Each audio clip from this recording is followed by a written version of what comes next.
Hello guys, welcome back to my YouTube channel expert steno vibes. आपका dictation शुरू होगा 5 second बाद।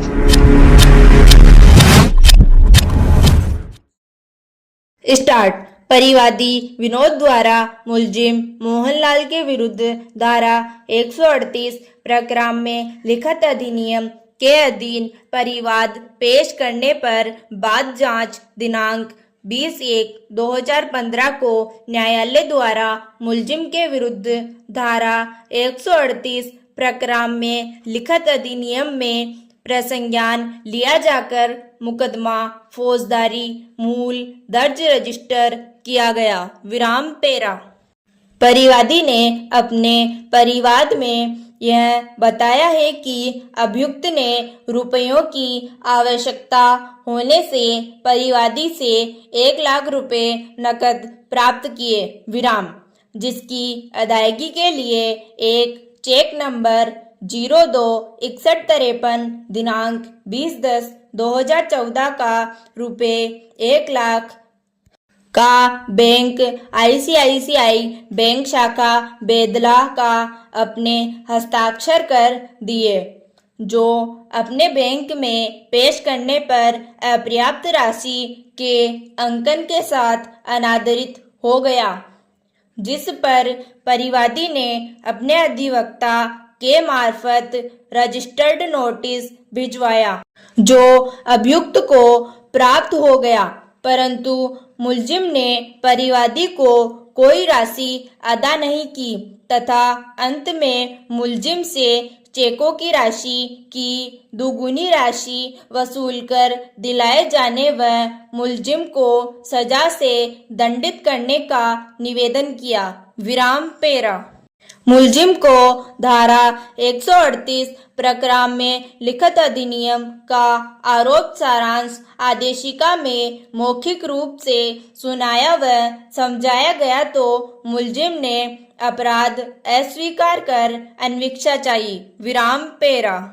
परिवादी ने अपने परिवाद के समर्थन में स्वयं को PW1 के रूप में परीक्षित कराया तथा दस्तावेजी साक्ष्य में प्रदर्श P1 लगायत प्रदर्श P5 विभिन्न दस्तावेजात को साक्ष्य में प्रदर्शित करवाकर साक्ष्य परिवादी बंद की। विराम, मुलजिम का परीक्षण दंड प्रक्रिया संहिता की धारा 313 के तहत किया गया। विराम, प्रतिरक्षा में कोई साक्ष्य पेश नहीं की।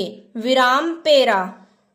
बहस सुनी गई। विराम, दौराने बहस परिवादी अधिवक्ता ने भी तर्क दिया कि मुलजिम ने परिवादी से आवश्यकतावश प्रश्नगत चेक में वर्णित रुपए नकद उधार प्राप्त किए और उनके भुगतान पेटे एक चेक अपने खाते में भरकर अपने हस्ताक्षर कर दिए, जिसको देते समय यह आश्वासन दिलाया कि बैंक में प्रस्तुत करने पर भुगतान अवश्य प्राप्त हो जाएगा। विराम, परिवादी द्वारा चेक प्रदर्श P1 को बैंक में प्रस्तुत करने पर अपर्याप्त निधि के नोट के साथ बिना भुगतान के अभियुक्त के बैंक ने चेक वापस परिवादी को लौटा दिया, जिसके लिए परिवादी द्वारा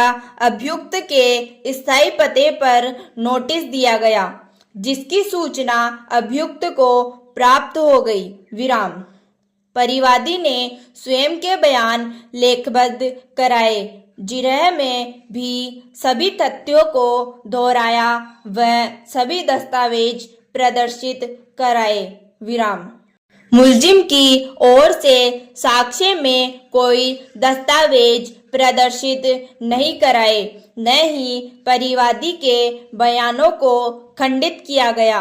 अतः मुलजिम को दोषित कर कारावास से दंडित किया जावे व परिवादी को चेक राशि से डबल राशि दिलाई जावे। विराम 13। अतः मुलजिम को नोटिस भी प्राप्त नहीं हुआ। विराम, धारा 138 एनआई एक्ट के प्रावधानों की पालना नहीं की गई तथा झूठे आधारों पर उक्त परिवाद प्रस्तुत किया गया, जिसे खारिज किया जावे। विराम समाप्त। मैं आशा करती हूँ कि आपको ये डिक्टेशन पसंद आई होगी। अगर आपको ये डिक्टेशन पसंद आई है तो इसे लाइक जरूर करें और डेली न्यू डिक्टेशन के लिए चैनल को सब्सक्राइब करें। Thanks for watching.